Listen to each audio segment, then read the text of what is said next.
Imagine if everything you thought you knew about Harry Potter was a lie. The scar, the prophecy, the heroic bloodline, all of it.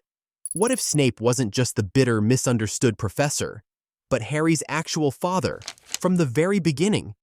Yeah, that's Snape, the one who tormented Harry and protected him with a secret he never dared speak.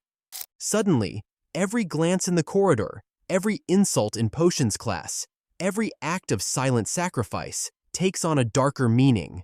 The betrayal, the secrets, the absolute chaos this would unleash across the wizarding world.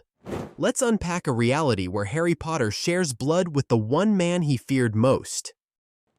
The rewritten past, Snape and Lily. Let's rewind the story and change one choice. This time, Lily Evans doesn't end up with James Potter. Instead, she chooses forgiveness. She looks past one unforgivable word and into the broken boy who said it. The result? A fragile relationship with Severus Snape, built not on fairy tale love, but on shared history and buried hope. They marry quietly. No big wedding, no order celebration, just two people trying to defy fate in the shadows of a war. Then the prophecy is made. A child is born, not into the warmth of Gryffindor nobility, but into the cold, flickering candlelight of Spinner's End. Harry Snape, raised in a house that smells of damp parchment and stale potion fumes. His lullabies are incantations. His bedtime stories are cautionary tales about betrayal. No flying toys, no cuddly owls, just discipline, books, and silence. Childhood with Snape, love, but twisted. This Snape is a father, but he doesn't know how to be one. He's strict, unforgiving, brilliant, and burdened with secrets. Harry learns to stir a potion before he can tie his shoes. He reads Hogwarts, a history before he ever visits a playground. Love in this house is measured in protection, not affection. No birthdays, no hugs, but he's never hungry, never bruised.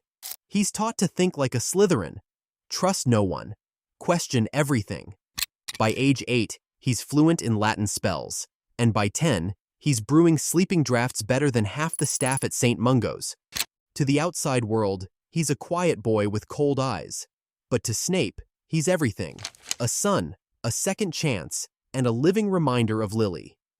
Entering Hogwarts, the sorting shocker. Harry steps onto the Hogwarts Express alone.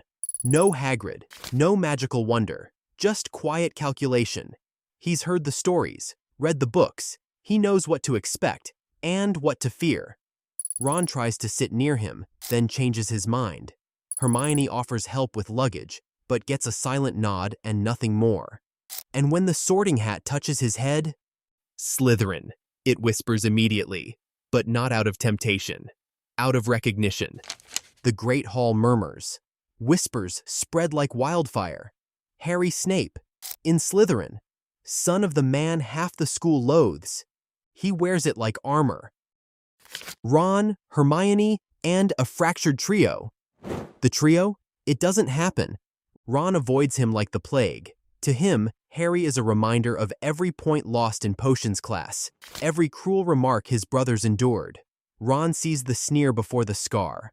Hermione is torn. She's curious, impressed by his intelligence, repelled by his coldness. She watches him from across the classroom, the way he brews, the way he moves, how he always seems 5 steps ahead.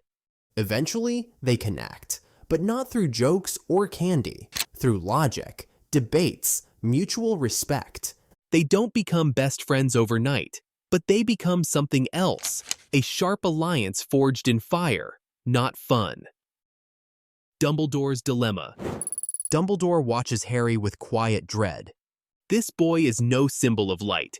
He's precise, cautious, strategic. The prophecy hangs heavy, and yet Harry is nothing like the chosen one the headmaster imagined.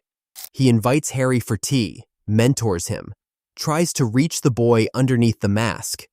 But Harry sees it. The manipulation, the pieces on the board, the pattern behind the smile. He studies Dumbledore the way he studies dangerous ingredients. Beautiful, powerful, and possibly explosive. Voldemort's New Obsession. And then it happens. Voldemort learns that Harry is Snape's son. At first, he laughs. Then, he hesitates. The prophecy still exists, but the boy it points to is now an enigma. Not raised in love, not raised by muggles, raised by his most loyal traitor. Voldemort begins to watch Harry, sends visions, dreams, whispers. "You are not your father," he says, "but you are valuable." He doesn't want to kill Harry anymore. He wants to mold him. And Harry, shaped by isolation, haunted by questions, listens more than he should. The rise of the half-blood heir. By year 4, Harry Snape has become a legend. Not beloved, not adored, but respected, feared, calculated. He crushes every duel, wins the trust of professors, masters defensive and offensive magic alike. He builds a network, not of friends, but of allies. Even Draco defers to him. Harry's magic is powerful, but it's his mind that makes him deadly. He doesn't act on impulse. He strikes with intent. The lines between right and wrong blur. He begins questioning everything. Was James Potter a hero or a thug? Is Voldemort wrong or just efficient? And when the war comes. When the final battle begins, Harry doesn't charge blindly into the storm. He manipulates the field, sets traps, outsmarts Death Eaters before they even reach the castle. He uses dark magic, not for cruelty, but for necessity. Snape dies protecting him, this time in public, without secrets. Harry doesn't cry, not immediately, but something inside him breaks. He doesn't take the Elder Wand, doesn't become a hero. He disappears for a while, then returns with a new philosophy. Magic must evolve, not obey. Harry Snape doesn't become the next Dumbledore. He becomes a legend built on fear, precision, and choices no child should ever have had to make. The final choice. Snape's death still comes, but this time, it's not hidden behind secrets. He dies in front of Harry, in front of everyone, and he doesn't whisper, "Look at me." He says, "You were never your father's son. You were mine."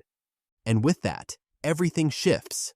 Harry doesn't collapse. He rises. He defeats Voldemort not with love, but with clarity, precision, and fury. This Harry doesn't win because of prophecy. He wins because he chooses to break the cycle. A changed Harry and a new threat. But when the dust settles, the world doesn't cheer. They stare at him like a stranger, not a hero. Even his so-called friends start to pull away. And one of them, he disappears entirely. Ron Weasley, bitter, forgotten, burned by jealousy for years. And somewhere in the dark, a familiar voice whispers, "He took everything from you, didn't he?" What happens when Harry's oldest friend becomes his most dangerous enemy? Find out in the next chapter.